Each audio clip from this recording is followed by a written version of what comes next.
దేవుడు క్షమించాడని నమ్మి మళ్ళా దాని జోలికి పోకుండా పోరాడాలి. నిన్నెట్లనన్నా మళ్ళా చెరబాట చూస్తాయి, లొంగకూడదు, తప్పించుకు తిరగాలి. ఈ లోకంలో ఉన్నంత వరకు నీ వంతు పోరాటం నువ్వు చేయాలి. దేవుడు అది గమనిస్తాడు. పోరాడుతున్నాడా, పోరాటం ఆపాడా?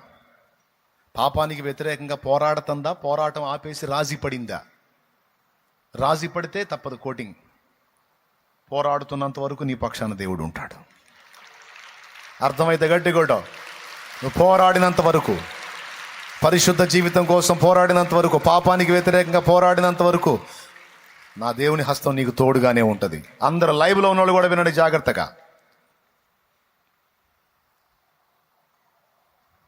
సంఘములోనికి మనం చేర్చబడిన తర్వాత మన పక్షమున దేవుని విజ్ఞాపనలు జరుగుతాయని చెప్పాను. దేనికోసం విజ్ఞాపన జరిగిద్ది అంటే, మొట్టమొదటిది మన భద్రత దృష్ట్యా విజ్ఞాపన జరిగిద్ది. రెండవది మన అవసరతలు తీర్చబడి దృష్ట్యా విజ్ఞాపన జరిగిద్ది. మూడవది మన అతిక్రమముల పరిహారార్థమై విజ్ఞాపన జరిగిద్ది.